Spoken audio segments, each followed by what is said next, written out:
যে যত সাধন ভজন নিয়ে চলবে, যে যত সত্যের পথে চলবে, কলি তাকে ততই আঘাত করবে। প্রেম সে বলো। তার জন্য তুমি যদি সৎ পথে আছো তাহলে তোমার জীবনে কষ্ট আসবেই আসবে। আর তোমার জীবনে যদি কোনো কষ্ট নেই, কোনো সমস্যা নেই, 100% গ্যারেন্টেড তুমি সৎ পথে নেই। ক্লিয়ার একদম কথা। এটার মধ্যে কোনো প্রকারের কোনো সংশয় নেই। তুমি সৎ পথে আছো, তোমার জীবনে কষ্ট আসবেই আসবে, বাধা আসবেই আসবে, সমস্যা আসবেই আসবে। প্রেম সে বলো। তুমি সৎ পথে নেই, তার মানে কলি তোমাকে আরো সহযোগ করবে, কলি তোমাকে সাপোর্ট করবে। কিন্তু মনে রাখবে, কলি তোমাকে সাপোর্ট করবে আর ভগবান তোমাকে সেখানে ত্যাগ করবে। আর যদি তুমি সৎ পথে থাকো, কলি তোমাকে নামাবার চেষ্টা করবে, তোমার পা ধরে কলি টানবে, কিন্তু গোবিন্দ তোমার হাত ধরে তোমাকে এখান থেকে তুলে এনে।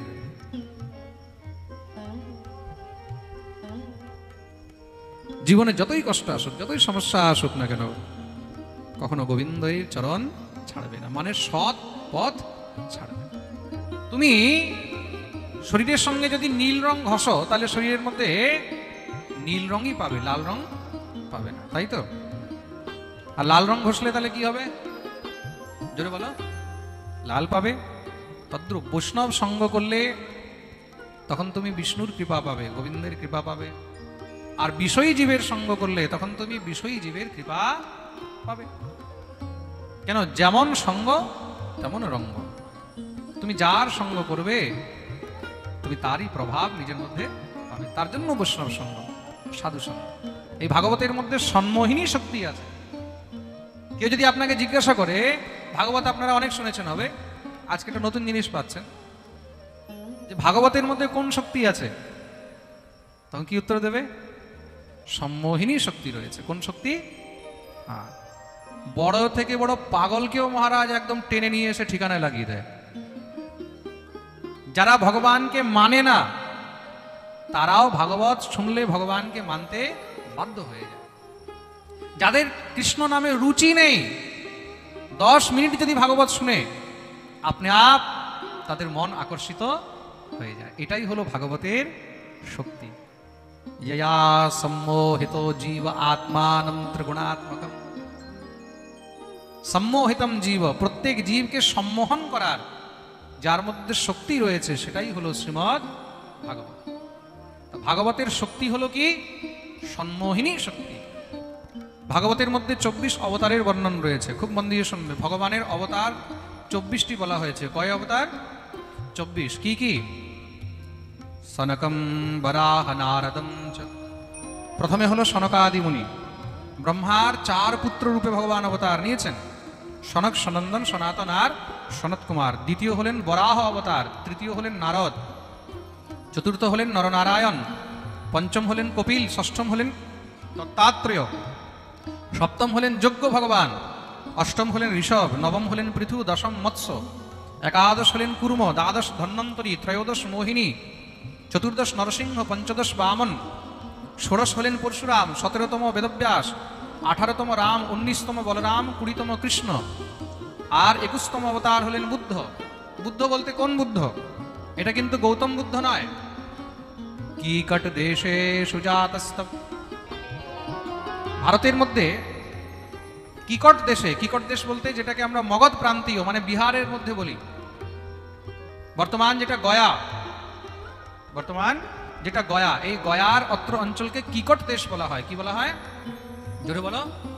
এটা জেনে রাখো, মহাভারতের মধ্যে গয়ার অত্র অঞ্চলকে কিকট দেশ বলা হয়েছে। কি বলা হয়েছে? সেই কিকট দেশের মধ্যে ভগবান বুদ্ধের অবতার হয়েছিল। ভবিষ্য পুরাণের মধ্যে বুদ্ধ অবতারের বিষয়ে খুব সুন্দর বিস্তারিত বর্ণন রয়েছে।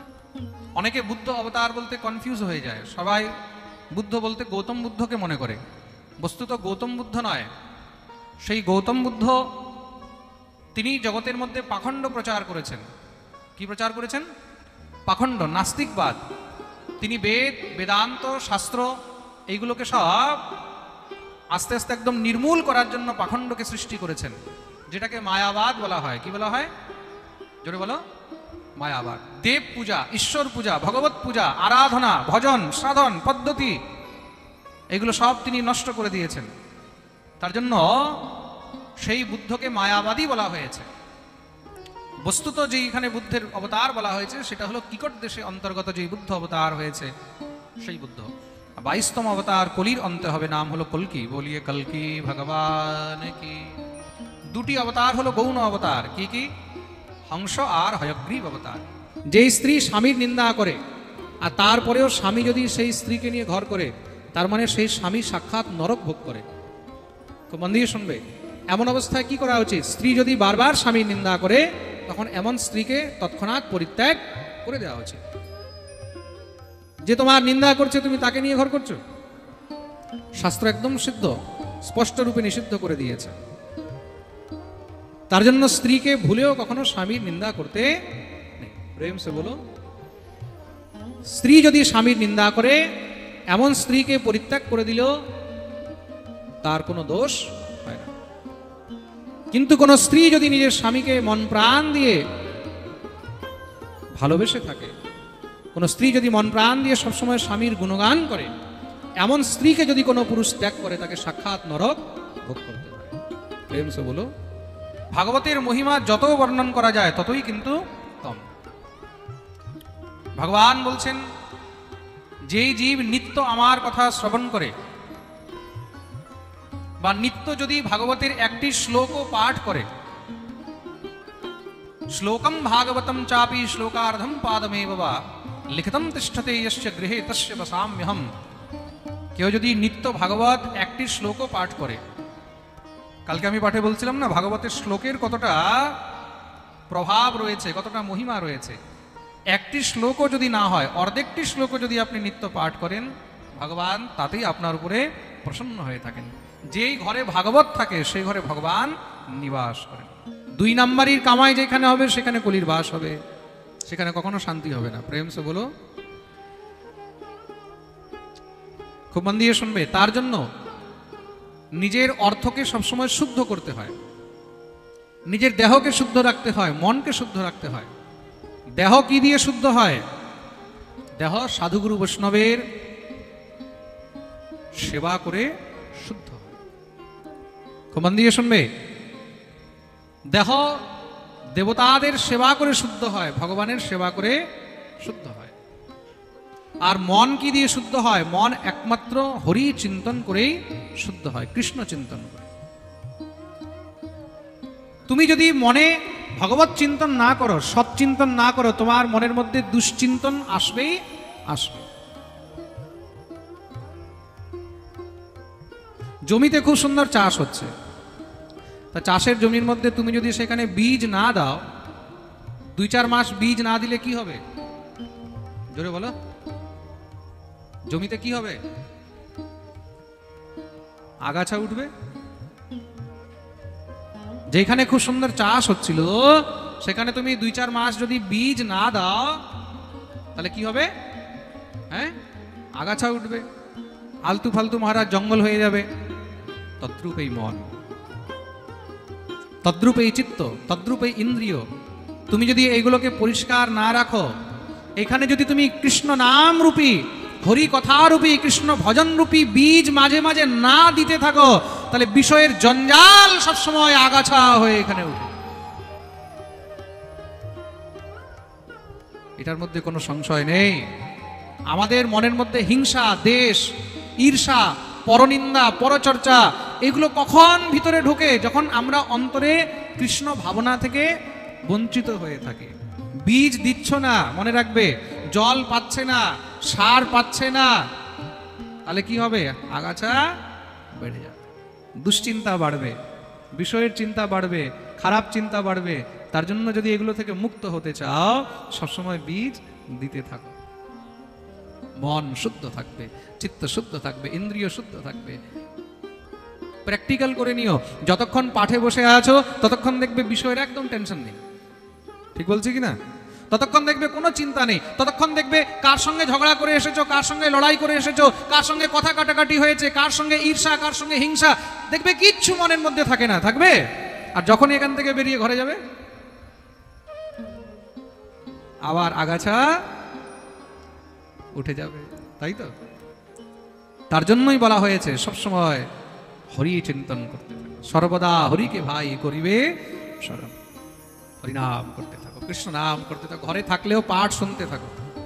যেই জীব ভগবত ভক্তি থেকে বিরত থাকবে সে সবসময় দুশ্চিন্তায় থাকবে, কোনো সংশয় নেই তার মধ্যে, বিষয়ের চিন্তন থাকবে। কেন? সংসারে চিন্তন দুই প্রকারেরই হয়। কি কি বলে? হয়তো জগতের চিন্তন আর নয়তো জগদীশ্বরের চিন্তন। তুমি যদি জগদীশ্বরের চিন্তন না করো তাহলে জগতের চিন্তা হবে, জগতের চিন্তন যদি তুমি না করো তাহলে জগদীশ্বরের চিন্তন হবে। দুটো একসঙ্গে থাকে না কিন্তু। যাহা কাম তাহা রাম নহি, যাহা রাম তাহা নহি কাম, तुलसी दो न रह सके हैं रवि रजनी एक ठान, रवि रजनी एक ठान। जहां काम तहां राम नहीं, যেখানে কাম আছে সেখানে রাম নেই, যেখানে রাম আছে সেখানে কাম নেই। এক জায়গায় দুটো কখনো থাকতে পারে না। রামকে রাখবে কাম পালাবে, কামকে রাখবে রাম পালাবে। প্রেম সে বলো, আরে বলো না। একটা সাধারণ যদি আপনার কাছে ফিজিক্সের বই দেওয়া হয়, তা সাধারণ একটা ফিজিক্সের বইয়ের মধ্যে যা লেখা আছে সেগুলোই অত সহজে আমরা বুঝতে পারি না, পারবো? সংস্কৃতের যদি ব্যাকরণ আপনাদের সামনে রেখে দেওয়া হয় তা অত সহজে সংস্কৃতের ব্যাকরণও আমরা বুঝতে পারি না। সৃষ্টির এইগুলো একটা ছোট ছোট আমি এক্সাম্পল দিচ্ছি। আমরা ঠিক মতন বিজ্ঞান বুঝতে পারি না, ঠিক মতন আমরা সংস্কৃত বুঝতে পারি না, ঠিক মতন আমরা বাংলাও জানি না। ঠিক মতন বাংলা জানি আমরা?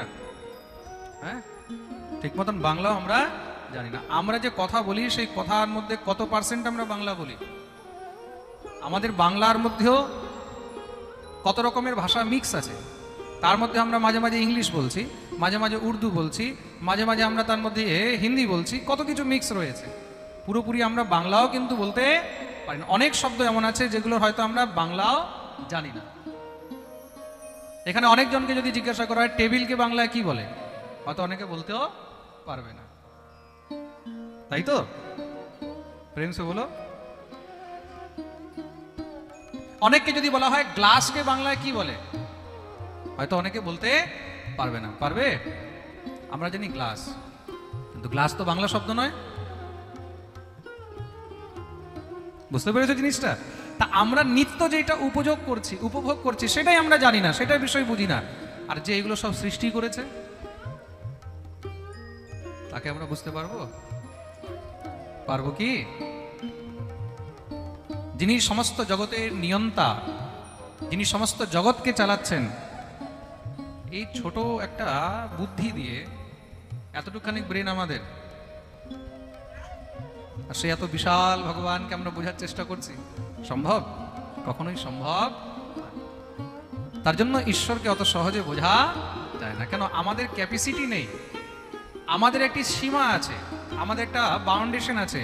আর ভগবান ঈশ্বর হলেন অসীমিত, ভগবান হলেন অসীমিত, তার কোনো সীমা নেই, তার কোনো বাউন্ডারি নেই। আমাদের চিন্তন শক্তি যেখানে শেষ হয় তার চিন্তন শক্তি সেখান থেকে শুরু হয়। ঈশ্বর পরমানন্দ সচ্চিদানন্দ বিগ্রহ অনাদিরাদি গোবিন্দ সর্বকারণ কারণ। তার জন্য সেই ঈশ্বরকে শুধুমাত্র সত্যই বোঝা উচিত। তিনি হলেন সত্য, যেখানে সত্য আছে সেখানেই ভগবান আছে, সত্যই হলেন ভগবান। সত্যম পরম ধীমহি। বলিয়ে সত্য স্বরূপ ভগবান কি। দেখুন, অশ্রুবিন্দু দুইটি কারণে কিন্তু বেরোয়, এক দুঃখে আর এক আনন্দে। যখন মনের মধ্যে অত্যন্ত প্রসন্নতা হয়, যখন মনের মধ্যে অত্যন্ত আনন্দ হয়, তখনও কিন্তু চোখ থেকে জল বেরোয়, তাই তো? এটা হলো আনন্দ অশ্রু। এটাকে কি বলা হয়? আনন্দ অশ্রু। আর যখন মনে দুঃখ হয়, কষ্ট হয়, বেদনা হয়, তখনও অশ্রু বেরোয়, সেটা হলো করুণা অশ্রু, দুঃখের অশ্রু। বোঝানো তাকে যায় যে বুঝতে চায়, যে বুঝতে চায় না তাকে বোঝানো যায় না। প্রেম সে বলো